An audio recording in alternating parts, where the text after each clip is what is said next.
For the first time in many years, Verelia's skies were clear. No ships of war, no fire, only sunlight shining over white towers and golden domes. Flowers bloomed again in the palace gardens. The sound of music and laughter returned to the streets, and in the middle of it all stood Princess Relia, tall and proud beside her mother, Queen Jareen. Her long silver hair was brushed and clean. She wore royal robes again, but her scarred face was uncovered. She had asked for it to stay visible. "This is part of me," she told her mother. "I don't want to hide anymore." In the grand courtyard, a huge crowd had gathered, Irelians. From all parts of the planet came to witness the final ceremony, a day of unity and honor. Human ships had returned to officers from the intergalactic Peace Corps stood with Verelian guards side by side. Flags of both worlds flew above the palace walls, and at the center of the stage stood Corporal Daniel Briggs, wearing a fresh white uniform. He had healed from his wounds, but his heart still carried all he had seen. Queen Jareen stepped forward. Her voice was clear and strong. "Verelia was nearly lost to darkness," she said. "But the stars sent us help, in the form of a human." She turned to Daniel. "This man crossed the most dangerous lands, fought rebels, gave his blood, and returned what I believed was lost forever. My daughter," the people cheered. Some shouted his name. Others held up pictures of Raylia's childhood face, now matched by the real one beside the queen. Raylia walked toward Daniel, carrying a golden medal shaped like a star. "You saved me, Daniel," she said. "Not just my body, but my heart." She placed the medal on his chest and smiled. "And now we ask, will you stay with us? Will you help us build a new Verelia?" Daniel looked out at the people, at the shining city, and at Raylia's hopeful eyes. He smiled. "Yes, I'll stay." The crowd roared in joy. Later that day, after the celebrations had ended, Daniel and Raylia sat in the palace gardens. Under a tall silver tree, the flowers glowed softly in the twilight. "You've changed a lot," Daniel said, handing her a cup of warm fruit tea. Raylia laughed. "I was a scared girl when you found me. You were brave even then." Looked at him, and you were always kind. Daniel leaned back against the tree. "You know, I thought I was just on a rescue mission. Find civilians. Maybe take a few notes for the Peace Corps." Raylia smiled. "Instead, you found a lost princess." He chuckled. "Yeah, not part of the plan." She looked at him. Quietly for a moment. "Do you ever miss Earth?" He thought about it, sometimes. "But Earth is broken. Verelia may be broken too, but it still has hope." Raylia placed her hand on his. "And now it has you." In the following weeks, Daniel became more than a hero. He became a symbol of unity between humans and Verelians. The Queen gave him the title of Royal Protector, a role of honor and responsibility. He helped build schools where human and Verelian children learned together. He worked with scientists to clean the damaged lands. He trained both species to guard peace instead of fight war. But he always made time for... Right. They walked together in the city at night, talking about their dreams. Sometimes they laughed. Sometimes they laughed. Sometimes they sat in silence, just enjoying the stars. One night, while sitting on the same garden bench under the silver tree, Raylia turned to Daniel and said something she had never said before. "I was alone for 5 years. I had no voice, no name. I thought I would die in that temple." Daniel said nothing. He just listened. She continued, "But then you came. You didn't ask who I was? You didn't care about my crown or my scars? You just helped me." Daniel looked at her gently. "I helped because you needed it, not because you were a princess." Raylia smiled. "That's why I trust you. That's why I care about you." Her voice trembled slightly. Daniel reached for her hand and held it softly. "I care about you too, Ray. More than I ever expected." They sat in silence for a moment, fingers locked, hearts calm. It was quiet. It was safe. It was peace.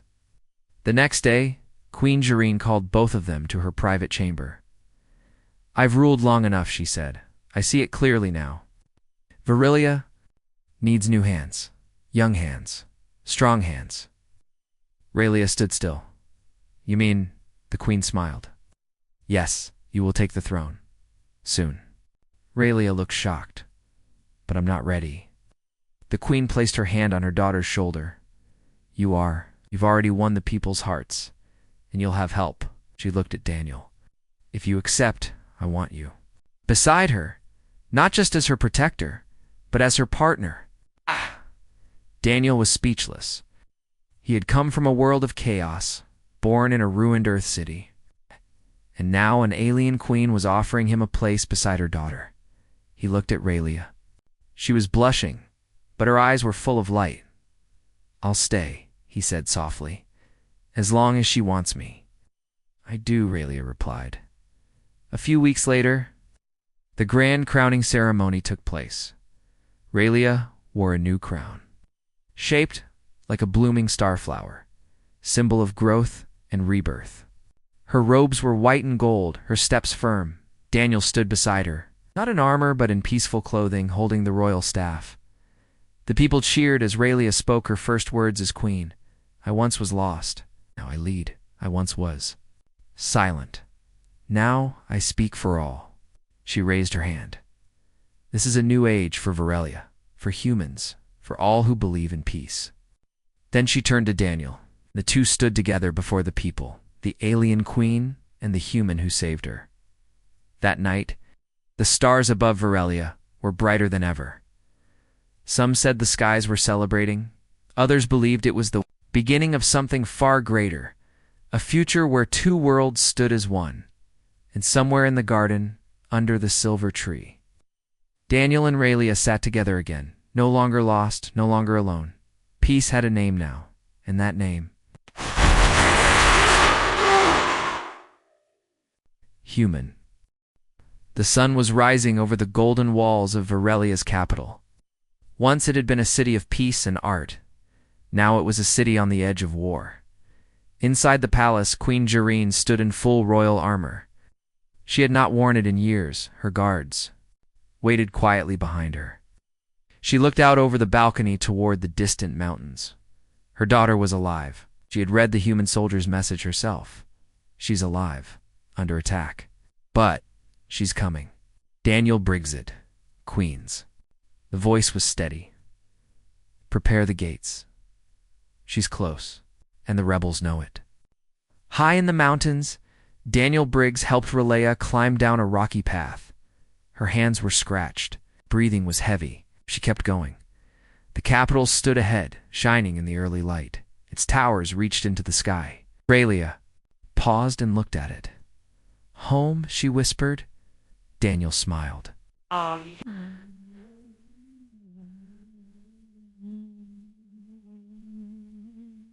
Behind them, 5 Peace Corps soldiers followed. 2 were wounded. 1 limped badly. But they all moved forward. They had come too far to stop now. Suddenly, the ground shook. A loud explosion burst from the valley below. Smoke rose from the capital's outer gates. Daniel pulled Raylia behind a stone and looked through his binoculars. His face went cold. Rebels. They're attacking the city. The rebel leader, Commander Varn, stood on a stolen tank, pointing his sword at the palace. Bring it down, he shouted, before the girl arrives. His army moved forward mercenaries, drones, and traitors from inside the palace walls. The queen's guards fought back. Explosions rocked the streets. Fires spread. Civilians ran for cover. Inside the palace, Queen Jareen did not run. No, she raised her staff and shouted to her troops, "Hold the line! My daughter is coming!" Daniel and Raylia moved fast through the outer streets. The roads were full of smoke. People screamed. Rebel drones flew overhead. A stray missile hit a building nearby. Wow, the shockwave Knocked Raylia to the ground. Daniel rushed to her. Are you hurt? She shook her head and stood slowly. Okay. They ducked into alleys and moved between ruined buildings. They were only 2 blocks from the palace, but rebels were everywhere. Suddenly, a group of rebel fighters spotted them. It's her, one shouted. The princess! Daniel fired his blaster. Run! He and Raylia dashed into a broken marketplace. The fight had begun. The market became a battlefield. Daniel used crates and stalls as cover. Raylia ducked behind a pillar, firing a small blaster he had given her. The rebels pushed forward. A drone flew low, scanning.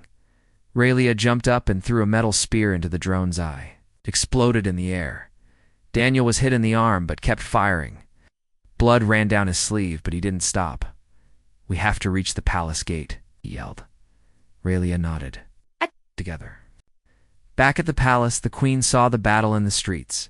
"She's near," she said. "I feel it." One of her guards spoke. "Your Majesty, the rebels are breaking through the west wing. We must fall back." The queen shook her head. "No, I will not hide again. My daughter is near. We stand here." In the streets, Daniel and Raylia reached the palace bridge, but the entrance was blocked by a squad of armored rebels. Daniel was bleeding. His legs were tired. Raylia's hands shook, but she stepped forward. "Let me," she said. He looked at her. "Ray, you're not ready." But she already walked past him. The rebels laughed. "You think you can stop us, little girl?" Raylia's voice rang out, loud and clear. "I am Princess Raylia of Varelia, daughter of Queen Jareen. I claim my right." The rebels paused. Then one of them said, "Kill her." Before they could move, the people of the city hidden. In homes and shops began to rise. "She's alive." One shouted, "Princess Raylia lives." Another screamed suddenly. Civilians threw stones and pipes. Loyalist guards charged from the alleyways. The rebels were shocked. Daniel pulled Raylia back as the people of the city fought for her. Inside the palace, Queen Jareen felt a wind blow through the halls. It was as if something deep inside. Her heart had woken up. She looked at the commander beside her. "She's here. I can feel her." The gates opened. Loyal guards stood aside. Inside the royal courtyard, everything was quiet for a moment. Then Queen Jareen appeared on the balcony. Her eyes locked onto the young girl below. Raylia stepped forward. The queen's hand went to her mouth. Her lips trembled. She walked slowly down the steps. Daniel stepped back, giving Raylia space. The queen stopped in front of her daughter. For a moment, no one spoke. Then Raylia said in a soft, trembling voice, "Mother, I've returned." Tears ran down Queen Jareen's face. She dropped to her knees and opened her arms. Raylia rushed into them. They held each other tightly as the people watched, many crying, many kneeling. Daniel felt something deep in his chest. He had seen war, pain, and loss, but this moment was pure, but it was not over. A loud scream broke the peace. Commander Varen burst into the courtyard, holding a plasma blade. "No," he shouted. "You will not win. She dies now." He charged toward Raylia and the queen. Daniel stepped in front of him. His blaster was out, but he was weak. "You'll have to go through me," he said.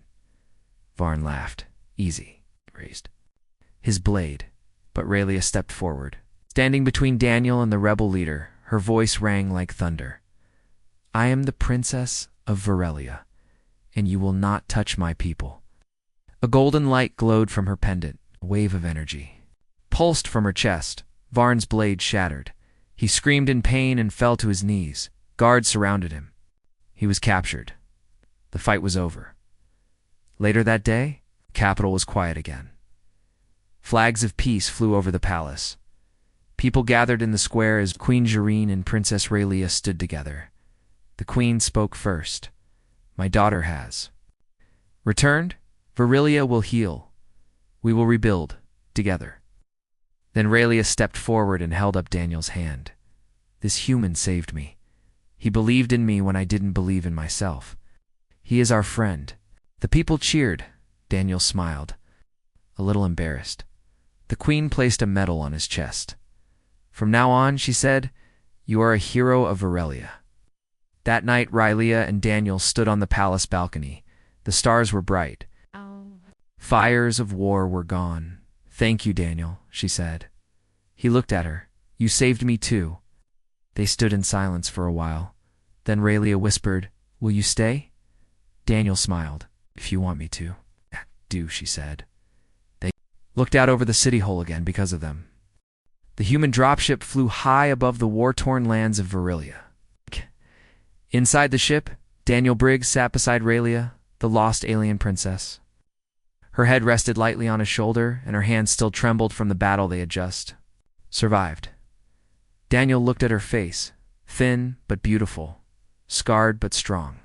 There was fire in her eyes now, a quiet power returning after years of hiding and fear.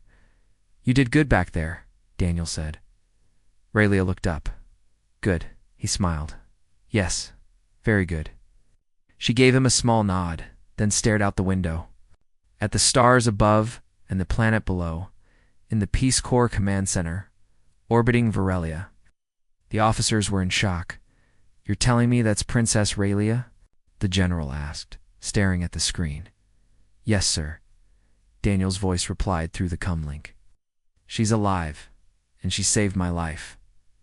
Twice, the general turned to his staff. "Prepare a clean corridor, no mistakes. We bring her directly to the Queen," but not everyone in the room agreed. In the shadows of the council chamber, a tall man in black armor, Commander Voss, narrowed his eyes. His voice was low and cold. "This changes things." Voss had made secret deals with the Varelian rebels. As long as the princess was gone, the queen remained weak, and the rebel leaders grew rich and powerful. But now that the true heir had returned, those power-hungry leaders were in danger of losing everything. Voss quietly activated a hidden device on his wrist and sent a silent message to the surface. "The girl is alive. She must not reach the capital. Stop them." Back on the dropship, Daniel heard a sudden beeping on the radar. The pilot shouted, "Missiles incoming, hold on." The ship shook hard. Raylia screamed as the engines flared and alarms blared. Daniel pulled her close and held her tightly. 2 enemy ships appeared out of nowhere and fired again. The dropship was hit in the side. Flames burst from the engine. "We're going down," the pilot yelled. The ship crash-landed in the Rocky Mountains east of the capital. Smoke rose into the sky. Daniel crawled out of the wreckage, coughing. "Raylia," shouted. She was lying nearby, bruised but alive. He ran to her side, lifted her up, and checked her pulse. "I've got you," he whispered. Other soldiers stumbled out of the ship injured. The pilot was gone. The communication system was destroyed. Daniel looked around. They were alone, deep in the highlands, and the capital was still many kilometers away. An hour later, Daniel led the small group of survivors through a narrow path in the cliffs. Raylia walked beside him, her arm wrapped around his for support. "Why?" "Attacked," she asked softly. Daniel didn't want to scare her. But he told the truth. "Not everyone wants you back, Ray. Some people like power. If you return to the palace, they lose it." She looked down, quiet. "But we're not giving up," Daniel said. "We'll get you home." She looked at him with trust in her eyes and nodded. Together, far away, in a rebel outpost, Commander Varn, a Varelian traitor and enemy of the Queen, watched a hologram of Raylia walking with Daniel. "So, the child lives," he growled. "No matter, she will not reach her mother." He turned to his lieutenants. "Send the hunters. I want that girl's body on my table." The hunters were the rebels' elite assassins, fast, deadly, and silent. And now they had a new target, the returning princess. That night, Daniel and Raylia sat near a small campfire in a hidden cave. The wounded soldiers rested quietly around them. Cold, Raylia whispered. Daniel gave her his jacket. "Here, I'll be fine," she touched. The edge of the cloth. "Warm, like you." Daniel chuckled. "You've learned more words." She smiled shyly. "I listen." They sat in silence for a while, watching the flames dance. Then she spoke again. "My mother. She still wants me." Daniel looked at her seriously. "Yes, she never gave up. She'll be so happy to see you again. But I'm broken," Raylia said, touching her scar. Daniel gently took her hand. "No, you're not broken. You're strong. You survived. You're the bravest person I've ever met." Her eyes filled with tears. She blinked them away and said softly, "Thank you, Daniel." He smiled, always. Always? The next morning, as they prepared to move again, the sky suddenly darkened. From the cliffs above, shadows dropped, Silently, the hunters had arrived. Dressed in black armor, they moved like ghosts. Their blades flashed in the sun. AMBUSH, one soldier shouted. The hunters struck fast. Daniel grabbed his blaster and pulled Raylia behind a rock. The others returned fire, but the hunters were quick, dodging and slicing through cover. We can't win here. Daniel yelled, "Fall back!" He and Raylia ran up a narrow path with two hunters chasing them. One of them lunged at Daniel. He blocked with his arm, felt pain, but kept going. Raylia picked up a sharp stone and threw it at the attacker. Hitting him in the eye, the second hunter aimed a spear at her. Daniel shot him just in time. They finally reached a high ledge and stopped. Daniel was bleeding from a cut, and Raylia's hands shook, but they had survived. The rest of the squad followed shortly after. 3 soldiers were injured. 1 was lost. Daniel turned to Raylia. "You okay?" She nodded. "You had worse?" he said, wiping blood from his brow. She smiled faintly. "We live." "Yes," he said, gripping his weapon. "And we keep moving." Back in the capital, Queen Jareen stood before the royal flame. Her heart was heavy. Days had passed since the message from Daniel. She had received no updates. "Your Majesty," said her advisor, "some say the message was false." "Is gone." The queen said nothing. But her fingers tightened on the edge of the flame basin. Suddenly, a new message blinked onto her royal console. "Under attack. Rebels know she's alive. Trying to reach you. Will not stop." Daniel Briggs, the queen, stared at the message, and something inside her changed. "Prepare the royal guard," she said. "My daughter is coming home, and we will meet her halfway." In the final scene of the chapter, Daniel and Raylia stood on a mountain peak, staring at the golden glow of the capital far in the distance. "Almost there," Daniel said. Raylia's voice was soft but strong. "Mother, I'm coming." The jungle behind them was dark and dangerous, but Corporal Daniel Briggs and the weak alien girl were finally out of Zone X. Daniel felt sunlight on his face again. Scanners on his wrist beeped, showing his location on the digital map, but they were still far from safety. The ship couldn't land nearby because rebel forces had grown active, and the nearest Peace Corps outpost was across rocky hills and abandoned villages, at least 2 days away on foot. The girl leaned on Daniel's back. She was too weak to walk, so he carried her again. Her arms wrapped around his shoulders. Her breathing was soft and slow. She didn't say much, but every time he looked back, she was awake, watching everything carefully. She was no ordinary girl. He knew it now. She was Raylia, lost princess of Vire. Raylia. Daniel stopped under a wide tree to rest. He laid her down gently on a soft patch of grass. "I'll make us something to eat," he said. She didn't respond, but her eyes followed his every move. He took out some energy cubes, smashed them into warm paste with water, and placed one in her hand. She stared at it, then at him. Slowly she took a bite. "Not tasty," he said with a smile, "but better than roots and bugs." To his surprise, she gave a small, tired chuckle. Daniel sat beside her and tried again to talk Raylia. "That's your name, right?" She tilted her head, then slowly touched her chest. "Ray." "Yes," he said, pointing. "You, Raylia." Then he pointed at himself. "Daniel. Medaniel. Dan. Yell," she repeated slowly. "Good enough." He smiled. "We're friends now." She looked at him and blinked. "Friend?" He nodded. "Friend? You and me?" Her lips moved. "Friend." Daniel felt a strange warmth in his chest. In the middle of a ruined world, in the middle of war, he had made a real connection. And that made him stronger. The sun began to set. They were walking again, Daniel holding Raylia's hand as she limped beside him. Her ankle was wrapped in cloth, and she moved slowly, but she refused to be carried now. She wanted to walk on her own. Suddenly a loud sound echoed through the hills, a sharp whine of vengeance. Daniel pulled Raylia behind a rock and peeked over. In the sky, 3 black hoverbikes zoomed past. Riders wore dark armor and carried long plasma rifles.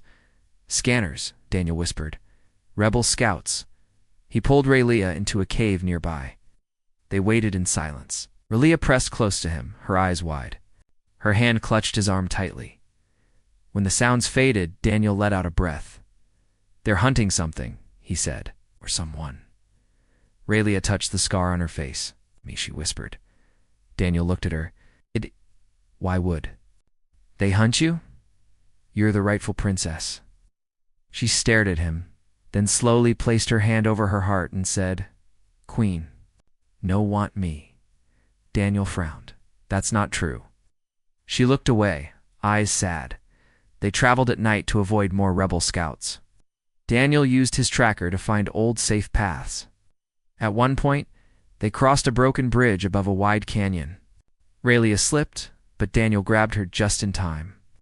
She stared into his eyes, breathing fast. "You okay?" he asked. She nodded and whispered, "Friend." That night, they rested inside an abandoned Varelian watchtower. Its walls were covered in moss and vines. The stars shone through the broken ceiling. Daniel wrapped Relia in a blanket and checked her ankle. It was healing slowly. Her cheeks had a little more color now. As he sat beside her, she suddenly held out the broken pendant from her necklace. She placed it in his hand. "You keep," she said. He looked at it. "No, Relia, this is yours. It's part of you." Shook her head slowly. "You save me, you protector." Daniel smiled, gently giving it back. "I'll protect you even without this." She looked at him, her silver eyes soft. "You different? Not like others?" He laughed. "Yeah, I get that a lot." She looked up at the stars. "Home. Still there?" Daniel turned serious. "Yes. Your mother is alive. Waiting." Relia was quiet for a while. Then she said she forgot me. Daniel shook his head. "No, a mother never forgets. Maybe she was lied to. Maybe she was scared. But she never stopped loving you." Relia's hand slowly reached for his. Their fingers touched gently. She closed her eyes. The next day, they entered the edge of a destroyed village. Houses were burned, and robot parts were scattered everywhere. Daniel kept Relia close, scanning for threats. Suddenly, they heard a sharp voice in the alien tongue. A rebel patrol for soldiers with energy rifles. Daniel pushed Relia behind. "A wall," he whispered. "We need to sneak past them." Quietly. But Relia shook her head. She pointed to a small building nearby, an old communications post. If they reached it, they could send a strong signal to the human command ship. Daniel nodded. "All right, let's move." They crawled low, hiding. Behind walls, moving fast and silent. But just before they reached the door, one of the rebels turned and shouted, "Hey!" Daniel pulled out his stun blaster.